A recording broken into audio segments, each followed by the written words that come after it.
어렸을 적에 친구들과 놀면서 우는 신용을 할 때는 손으로 침을 발라서 눈 아래 양쪽에 이렇게 침을 붙여놓고 우는 신용을 했던 기억이 있을 것입니다. 어린아이들을 얼릴 때도 아이 앞에서 운다는 것을 보이기 위해서 마찬가지로 얼굴에 침을 이렇게 발라서 그래놓고 우는 신용을 하기도 했지요. 그렇게 얼굴에 침을 바른다고 해서 그 사람이 진짜 운다 이렇게 생각하는 사람은 없을 것입니다. 사진을 몇 장 볼까요? 이번 부활절에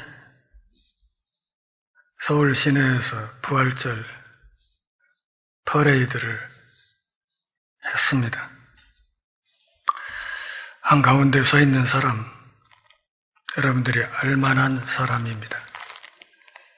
양강나팔을 들고 나와서 붑니다.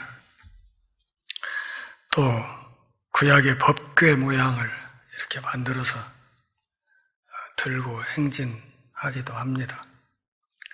맨 앞에 서 있는 사람 보면 구약의 제사장이 입는 흉패를 만들어서 가슴에 붙이고 행진합니다.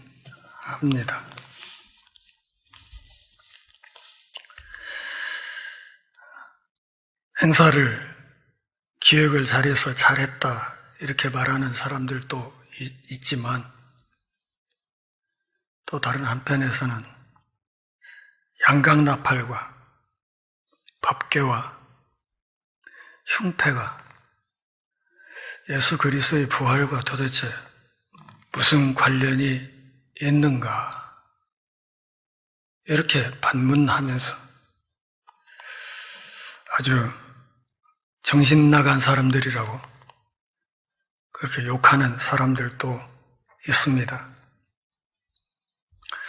저 역시도 신학을 공부한 목사이지만 이런 행사가 부활절과 무슨 관계가 있는가 여기에 대해서는 아직도 답을 잘 찾지 못하겠습니다.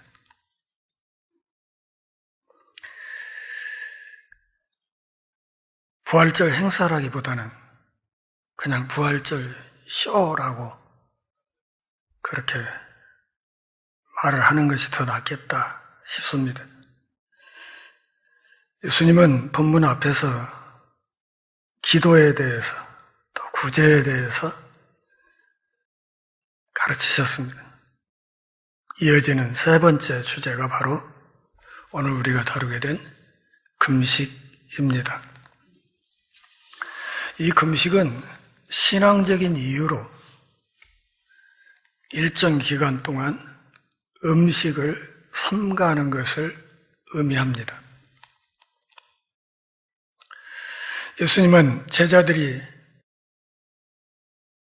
금식할 것이라 그렇게 생각하셨고 또 그렇게 기대하셨기 때문에 오늘 본문 마태복음 6장 16절부터 18절까지 이 말씀에서 금식에 관한 가르침을 우리에게 주십니다. 오늘날 사람들이 금식하는 가장 보편적인 이유는 재정적인 상황입니다. 제가 신학대학원에 다닐 때 점심 식사할 돈이 없어서 밥을 굶는 전도사들이 많았는데 그래서 학교에서 신학생들이 사랑의 식권 나누기 운동을 했습니다. 일주일에 한 끼 정도 금식하고 그 남은 식권을 밥 굶는 전도사들을 위해서 내달라, 그런 취지였습니다. 어떤 여대생은 선교대회에 가서 선교사의 선교 보고를 듣는 과정에서 깊은 감동을 받고 선교사역을 내가 후원해야 되겠다, 이렇게 마음을 먹었습니다. 그런데 자기 부모님도 참으로 어려운 형편에서 힘들게 등록금을 마련해 주시는데 부모님한테 받은 등록금으로 선교사를 후원하는 선교비를 내는 것은 부모님에 대한 예의가 아니라, 이렇게 생각이 들어서 스스로 일주일에 하루씩 금식하고 그 절약반 식비를 선교비로 내겠다, 그렇게 결심하고, 그리고 그렇게 절약한 식비를 선교 후원금으로 보냈습니다. 우리 교회도 지금도 하고 있습니다.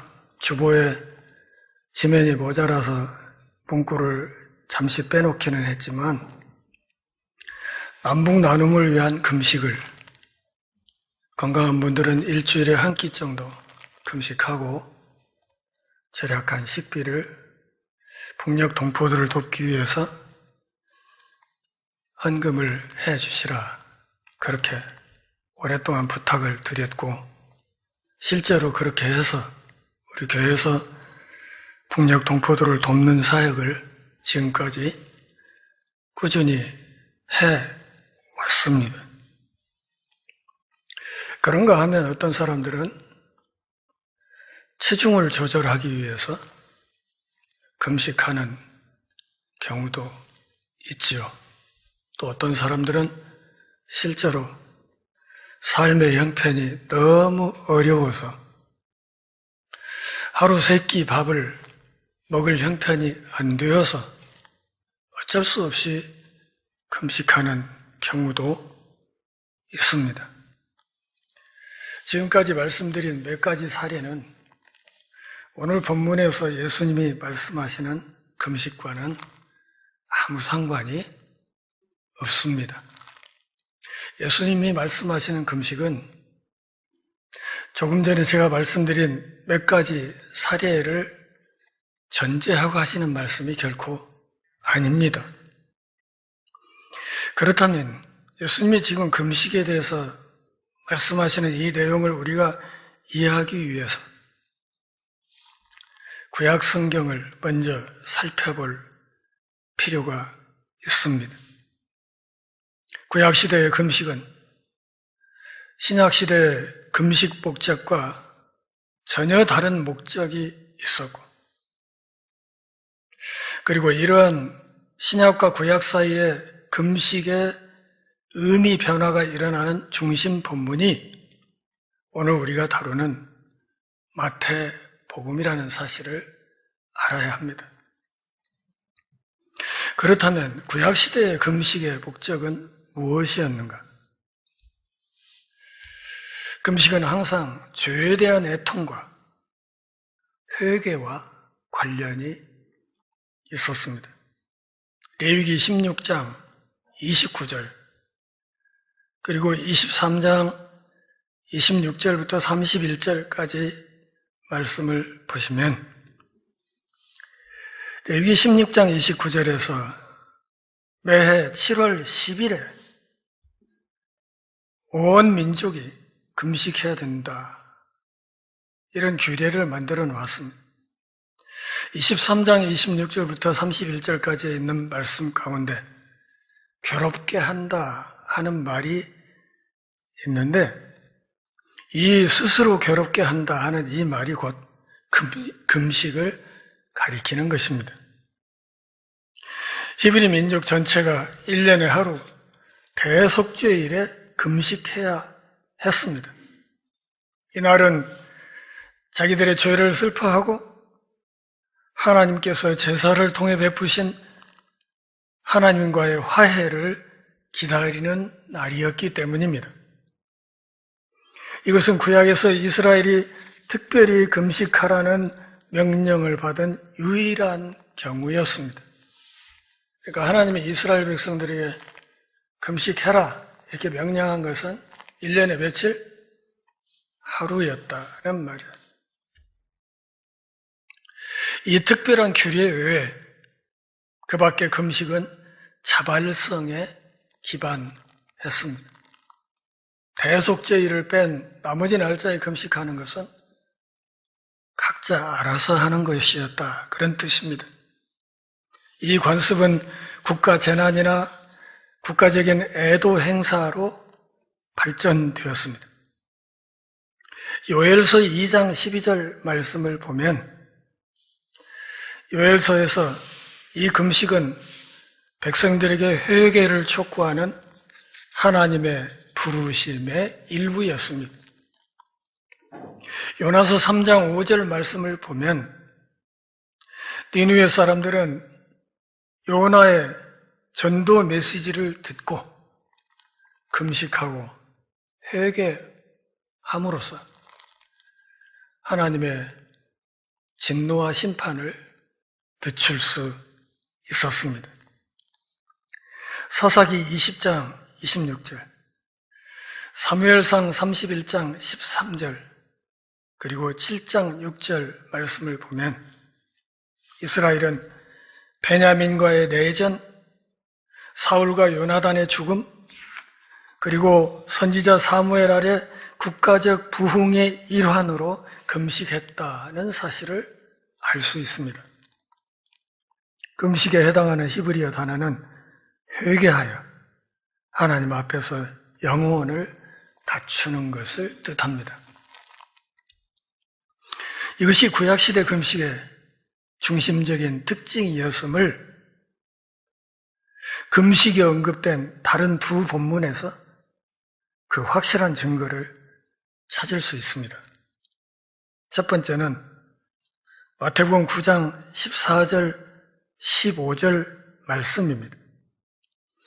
예수님께서 금식을 실천한 세례 요한의 제자들에게 대답하시는 내용입니다. 세례 요한의 제자들은 예수님의 제자들이 금식하지 않는 이유를 묻기 위해 예수님 앞에 나왔습니다. 그들의 질문에 대해서 예수님이 대답하십니다. 신랑의 손님들이 신랑과 함께 있을 때 어찌 슬퍼할 수 있겠는가? 즉 금식은 슬픔을 의미하기 때문에 예수님의 제자들은 금식하지 않았고 예수님의 지상 사역 기간은 즐거운 잔치라는 사실을 예수님이 강조하신 것입니다. 또 다른 본문은 어쩌면 구약에서 금식에 대한 가장 광범한 논의이기 때문에 이 주제와 관련해서 아주 훌륭한 예가 될 수 있습니다. 그것은 이사야서 58장 1절부터 7절까지 있는 말씀입니다. 본문이 너무 길기 때문에 6절, 7절만 인용하고 그 앞부분은 제가 설명을 드리겠습니다. 이스라엘 백성들은 하나님 앞에 금식했습니다. 그리고 자기들이 금식했다는 사실을 하나님 앞에 아뢰었지만 그들의 금식이 자기들이 원하는 결과를 가져오지 못했다고 하나님 앞에 불평했습니다. 다시 말씀드리면 하나님, 우리가 금식했잖아요. 근데 왜 우리가 기대한 결과가 안 나타나는 거예요? 다시 말하면 하나님, 우리가 열심히 했던 금식을 왜 떼어먹는 거예요? 이렇게 시비를 걸었던 것입니다. 그러자 하나님이 대답하시기를 의식적인 금식은 아무 의미가 없다고 분명하게 말씀하신 것입니다. 마치 서울 시내에서 부활절 퍼레이드를 한 것이 부활과 아무 상관이 없는 것처럼 그들이 형식적으로 하는 그런 금식은 하나님께 별 감동을 주지 못한다. 이렇게 대답하신 것이죠. 하나님 보시기에 가치가 있는 유일한 금식은 삶이 변화되고 그래서 자비로운 삶을 가져오는 죄의 회개를 수반하는 것이라고 하나님이 대답하신 것입니다. 마음의 변화가 뒷받침되지 않는 형식적인 금식은 그것이 하나님 앞에 별 의미가 없다. 그런 것은 하나님이 떼어잡숴도 상관이 없다. 이렇게 말씀하신 것입니다. 이것이 바로 그리스도께서 오시기 전에 구약시대의 금식이 의미하는 바였습니다. 그렇다면 금식이라는 것은 도대체 무슨 의미가 있는가? 금식은 하나님을 기다리는 것이다. 따라서 하시죠. 하나님을 기다리는 것. 그게 금식이라는 것입니다. 예수님께서 오신 뒤에 금식은 다르게 생각되었습니다. 초기 기독교인들은 자기들의 죄가 용서받았다는 사실을 알았기 때문에 그리스도의 죽음과 부활 이전에 사람들이 애통했던 것처럼 슬퍼하지 않았습니다. 그들은 슬퍼하며 금식하지 않았습니다. 그럼에도 그들이 금식했던 것은 사실입니다. 그 이유는 무엇일까요? 그것은 그들의 삶을 위한 하나님의 분명한 방향을 찾기 위해서 이 생의 정상적인 산만함을 제쳐두고자 하는 열망 때문이었습니다. 하나님의 뜻을 자기들에게 계시해달라고 간구하면서 기다리는 훈련이 바로 금식이었다는 말입니다. 우리가 이것을 어떻게 알 수 있습니까? 우선 사도 바울은 고린도 교회 그리스도인들에게 쓴 편지에서 금식을 그리스도 앞에서 깨어 있음과 연결시키고 있습니다. 고린도 후서 2장 10절 그리고 6장 4절 5절 말씀을 살펴보십시오. 여기서 사도는 하나님의 일꾼으로서 많이 참음과 환난과 궁핍과 곤고와 매맞음과 갇힘과 요란한 것과 수고와 깨어있는 것과 금식하는 중에 행하는 사도들에 대해서 말하고 있습니다. 바울은 금식이 하나님께서 그에게 자신의 뜻을 나타내시기를 기다리는 영적인 훈련이었다고 말하고 있습니다. 금식이 무엇이라? 하나님의 뜻을 찾는 과정. 그러면서 하나님을 기다리는 과정. 그렇게 말할 수 있다는 것입니다. 우리는 이렇게 말할 수 있습니다. 하나님께서 그들에게 자신의 뜻을 나타내심으로써 이 초기 그리스도인들의 금식에 실제로 응답하셨다는 증거가 있다는 것입니다. 더욱이 이런 사례 자체는 금식이 오순절 이후 고대 세계에서 복음의 가장 중요한 두 가지 발전과 관련이 있다는 사실을 알려줍니다. 복음이 처음 선포되고 성령이 신자들에게 임한 뒤에 복음의 두 가지 주요 발전은 무엇이었는가? 그 첫 번째는 베드로의 사역에 의해서 고넬료를 통해서 이방인들에게 복음이 열린 것입니다. 금식은 이 유대한 열림과 관련이 있었습니다. 고넬료의 고백대로였습니다.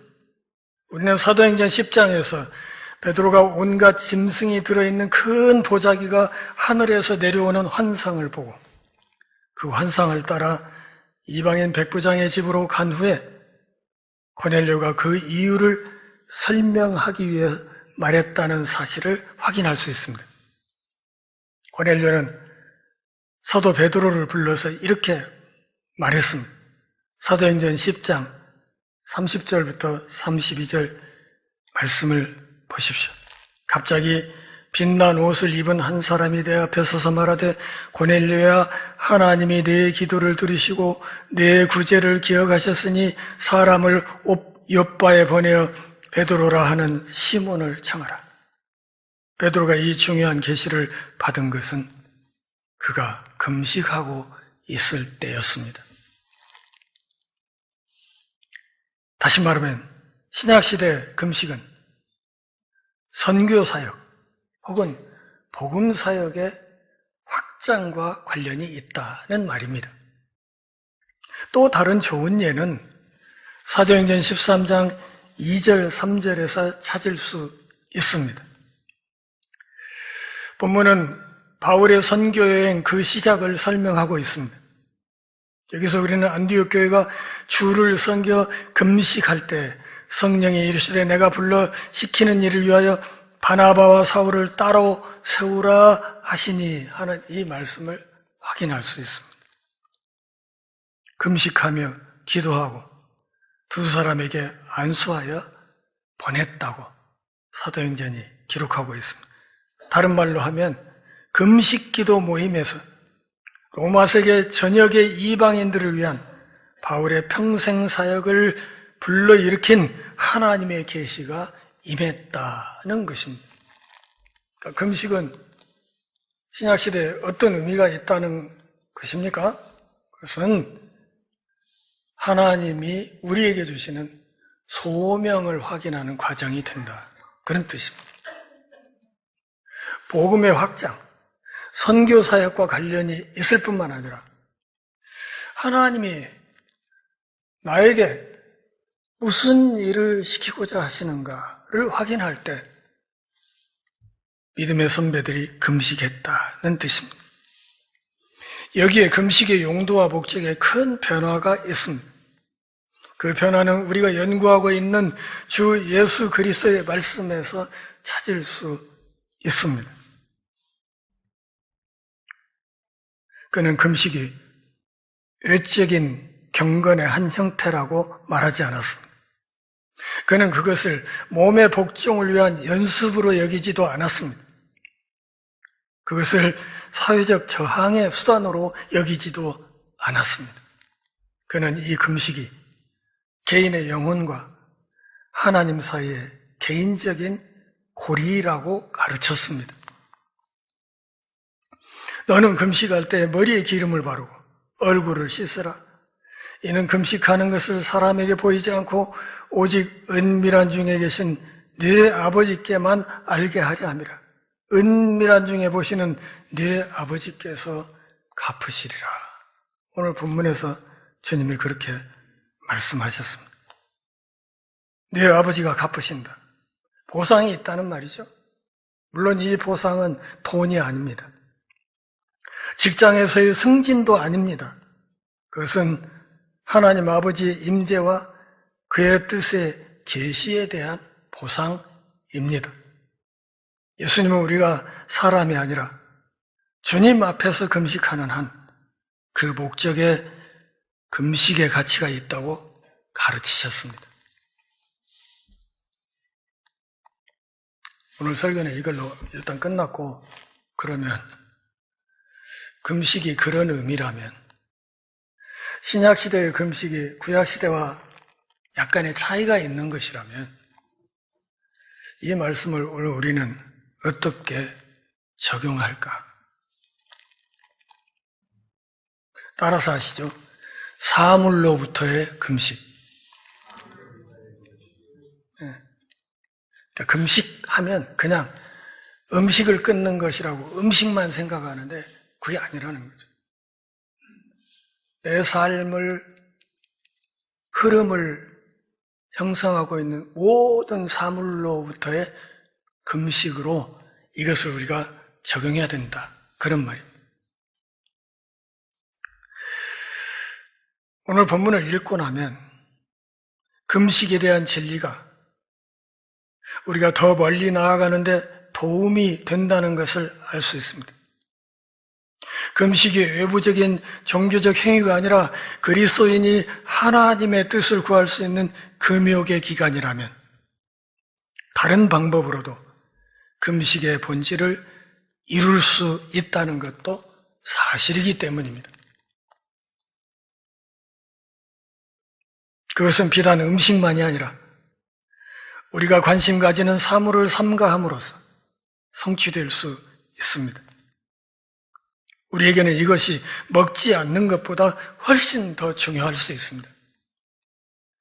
오 할레스비는 이렇게 말했습니다. 금식은 실제로 음식, 음료, 수면, 휴식, 사람들과의 교제 등과 같은 삶의 여러 가지 필수품을 한동안 자발적으로 금하는 것을 의미한다.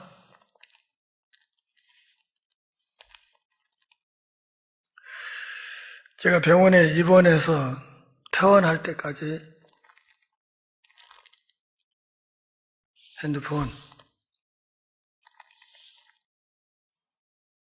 아이패드, 컴퓨터 이것을 완전히 끊었습니다.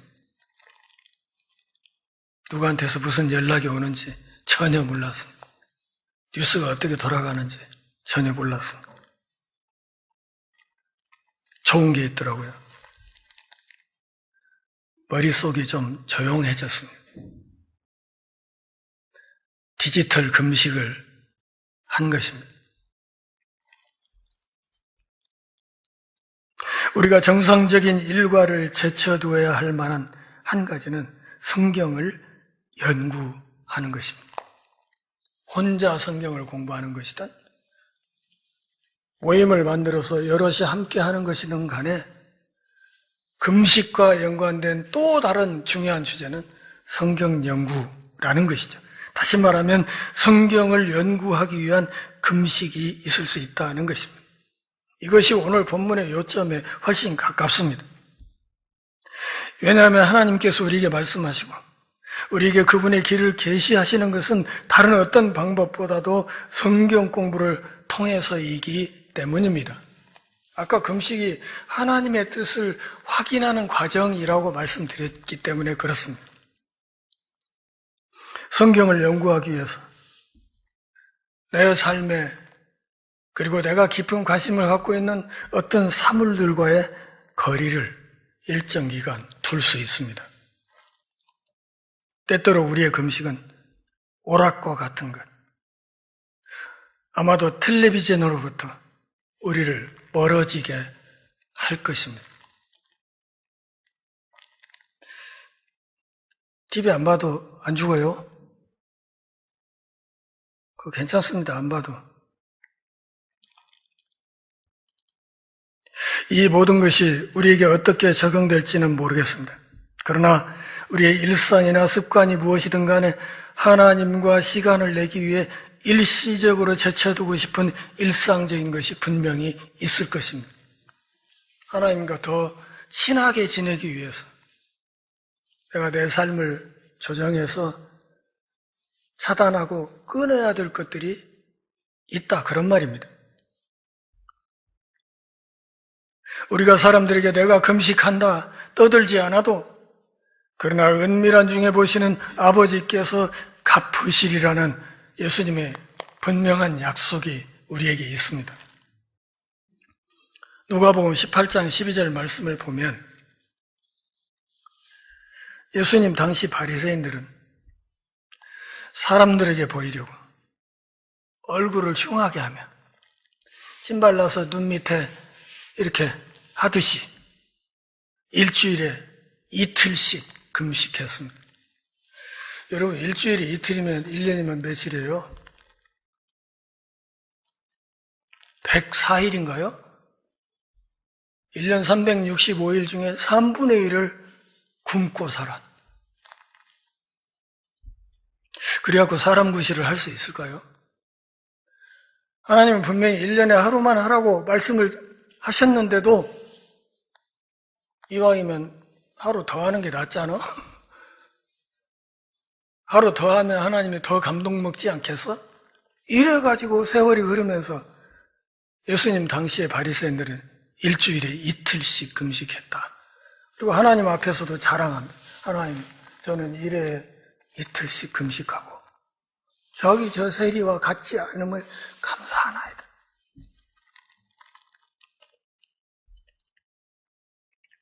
그러나 진짜 금식은 하나님 앞에서 은밀하게 하는 것입니다. 다시 말하면 금식 쇼는 금식이 아니다는 것입니다.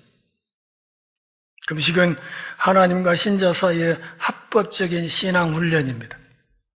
금식은 주기적으로 그리고 자발적으로 내 삶의 즐거움을 절제하며 삶의 우선순위를 바로잡는 것입니다.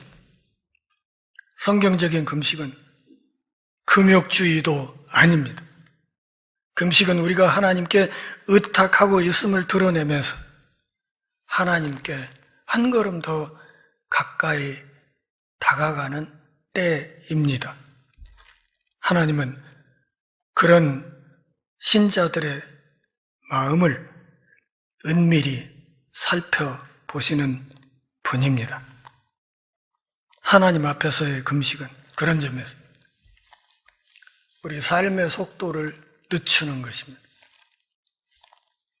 너무 빨리빨리 가려고 하지 말고 삶의 속도를 약간 늦추는, 배고프면 행동이 느려져요. 안 그렇습니까? 삶의 속도를 늦추라는 거죠. 그리고 육의 양식 대신 영의 양식을 추구하라는 것입니다. 그리고 이 모든 과정은 끼니를 끊어내는 자기 희생이 뒷받침되어야 가능한 것입니다. 얼굴에 침 바르게. 부활절에 서울 시내에서 부활절 퍼레이드 쇼를 하는 것. 제가 보기에 그것은 기독교 신앙의 본질과는 아무 상관이 없습니다. 아무리 멋져 보이고 아무리 화려해 보일지라도 그것은 하나님이 인정하시는 것들이 아닙니다. 지금 내 삶을 끌고 가는, 내가 더 깊은 관심을 두고 있는 어떤 일들이 무엇인지 한번 잘 생각해 보시기를 바라고, 하나님과 더 깊은 교제를 위해서 그것을 일정 기간 스스로 정해서 그것을 끊어보는 훈련을 하는 것도 우리가 건강한 신앙생활을 하는데 큰 도움이 된다, 이렇게 생각이 됩니다. 하나님 앞에서의 하나님이 기뻐하시는 금식을 통해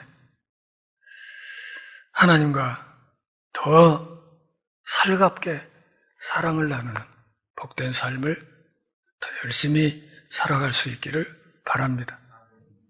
기도하겠습니다. 하나님 아버지, 삶이 하루하루 우리의 삶의 연조가 깊어질수록 하나님과 우리와의 관계가 그만큼 더 깊어지게 하옵소서. 예수님의 이름으로 기도합니다.